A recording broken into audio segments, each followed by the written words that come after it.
अस्सलाम वालेकुम। मैं मोहम्मद सजाद हुसैन वेलकम करता हूं अपने यूट्यूब चैनल एग्रीवर्ल्ड पर। आज आपको दिखा दूँ घिया तोरी की फसल, जिसमें आपको दिखाएंगे इसकी बेल की लेंथ और इसका सीड और ये किस मौसम में लगाई गई है। आओ देखते हैं इस वीडियो के अंदर। अगर मेरी वीडियो अच्छी लगे मेरे वीडियो को लाइक करना एंड शेयर करना, मेरे चैनल को सब्सक्राइब लाजमी करना, साथ लगे बेल आइकन को ज़रूर प्रेस करना ताकि मेरी आने वाली वीडियो का नोटिफिकेशन मिल सके। चलो चलते हैं वीडियो की जानब।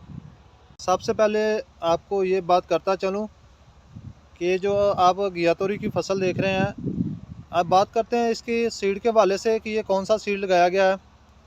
तो ये हाजी संस वालों का सीड है और इसमें कुछ ऐसी खेलें भी हैं जिनमें मुख्तलिफ़ इकसाम लगाई गई है।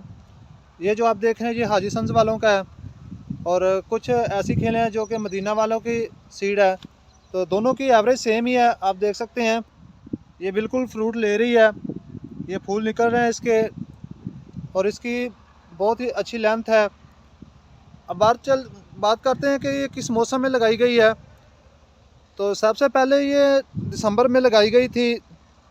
आपको पता ही है कि जब दिसंबर का मौसम था तो धूप पूरा 1.5 माह ही धूप नहीं निकली। उस वजह से ये इसके जो पौधे काफ़ी सारे डैमेज हो चुके थे, ये फिर दोबारा हमें लगानी पड़ी। तो फरवरी के अंदर फिर धूप अच्छी मौसम जो फरवरी के अंदर खुल चुका था, तो उस वक्त फिर इसको दोबारा लगाया गया। और आप देख सकते हैं जो आपने इस फार्म में पहले देखा है, आपको नज़र आ रहा है करेले की फसल भी साथ ही लगी हुई है। ये करेले के साथ लगाई गई थी लेकिन ये बिल्कुल ख़त्म हो गई थी। कुछ ऐसी फसलें होती हैं जो कि टम्परेचर में मेंटेन कर लेती हैं, कुछ ऐसी फसलें हैं वो टेम्परेचर बर्दाश्त नहीं कर सकती।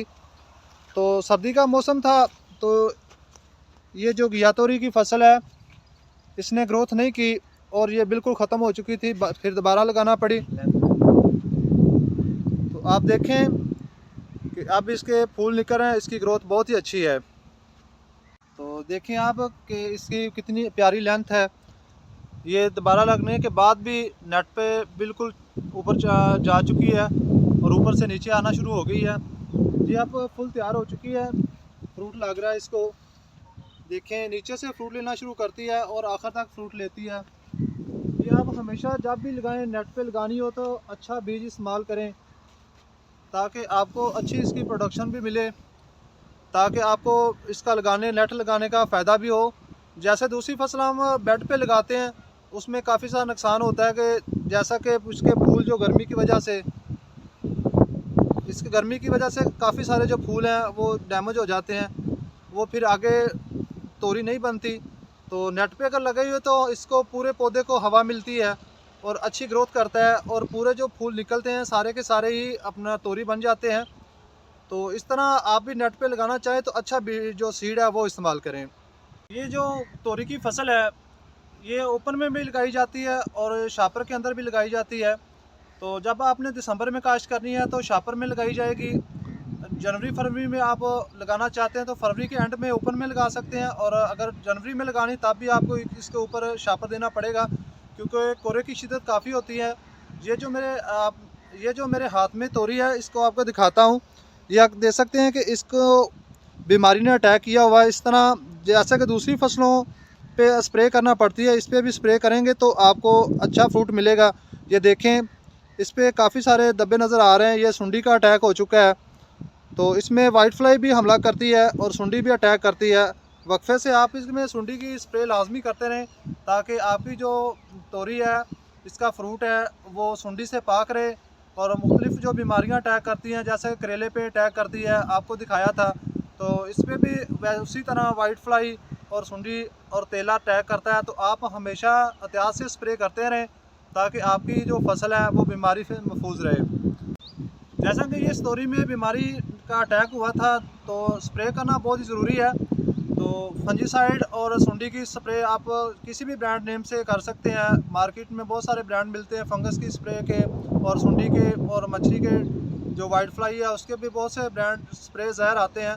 आप वो कर सकते हैं मशवरा करके।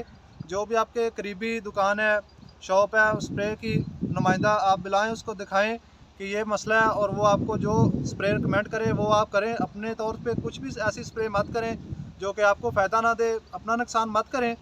मशवरा ज़रूर कर लें, अपने जो नुमाइंदा आपके पास आता है आपकी फ़सल को चेक करने के लिए, तो आप दिखा के फिर स्प्रे किया करें। और साथ में आपने इसकी गोडी भी लाजमी करनी है, जड़ी बूटियाँ इसमें काफ़ी हो जाती हैं। फिर जब हम इस पर नेट लगा देते हैं तो काफ़ी मुश्किल होता है इसमें गोडी करना। नेट लगाने से पहले पहले आपने अच्छी तरह इसकी गोडी कर देनी, जड़ी बूटियाँ तल्फ़ कर देनी है, ताकि जो भी आप खुराक डालें वो पौधा ही ले, जड़ी बूटियाँ इसको नुकसान ना दें। अगर जड़ी बूटियाँ इसमें होंगी तो पौधा कमज़ोर होगा, तो काफ़ी सारा फिर आपसे गोडी का ख़र्चा है, तो नेट में गोडी करना मुश्किल होती है। तो आप बात करते हैं इसके खुराक के हवाले से। तो खुराक में इसको जब आपने लगाना, आधी बोरी DAP डालनी है, और उसके बाद आपने इसको नेट्रोफास देनी है। और तो जब इसके फूल निकल रहे हो तो आपने पोटाश लाजमी देनी है। पोटाश के साथ आपने बुरान भी इस्तेमाल करना है।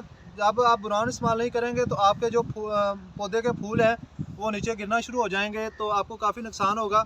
पोटाश का मकसद ये होता है, इसका फ्रूट का वज़न अच्छा होता है, इसकी रंगत अच्छी होती है, और बेल की लेंथ भी काफ़ी अच्छी हो जाती है। तो काफ़ी सारी बीमारियों से महफूज रहता है। जब पौधे के अंदर ताकत होगी तो बीमारी बर्दाश्त करने की भी हिम्मत होगी। तो आप इसका खुराक का जो ख़ास ख्याल रखें। तो इसको जो नेट्रोफास है वो बहुत ही अच्छी खाद है इसके लिए। उसके साथ अगर आप नेट्रोफास इस्तेमाल करते हैं तो इसको फ्रूट काफ़ी अच्छा लगता है, और उसकी शाइनिंग भी अच्छी होती है, रंगत भी अच्छी होती है, लेंथ भी अच्छी होती है। तो आप इसको हर पानी के साथ नेट्रोफास लाजमी इस्तेमाल करें।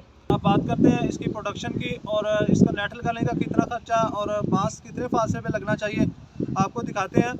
ये जो बांस मेरे आपको सामने नज़र आ रहा है, इस बांस से दूसरे बांस का फासला जो वो 10 फुट होना चाहिए, और इस बांस से और इस बांस का फासला, लेफ़्ट एंड राइट जो बांस लगते हैं दोनों एक ही सिमत में लगते हैं।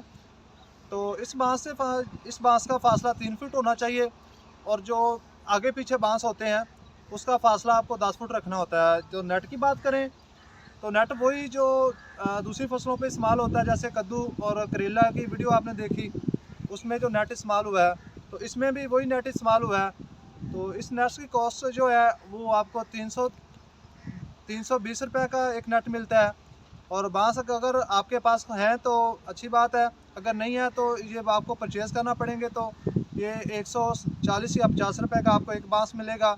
इसमें 10 फुट पे बांस लगता है। आप ज़रा दे लें कि कितने बांस लगेंगे आपके 1 एकड़ में। तो अगर मैं बताऊंगा तो काफ़ी बड़ी लंबी वीडियो हो जाएगी, तो आप खुद हिसाब लगा लेंगे कितने बांस इसमें लगेंगे। तो इस अगर नीचे आप देखें तो वही धागा इस्तेमाल किया गया है जो कि मैंने कद्दू के नेट लगाने के वक्त आपको दिखाया था। तो वही धागा इस्तेमाल किया गया। ऊपर की तरफ देखें तो वही वायर है जो आपको पहले दिखाई थी। इसका बंडल है जो 8000 का मिलता है, वो 1 एकड़ में लगता है। तो इस तरह इसका नेट लगाने का। और साथ में ये ब्लैक कलर की रस्सी है, ये जो प्लास्टिक की डोरी मिलती है बाज़ार से, ये भी तकरीबन 250 रुपये 1 kg का रेट है।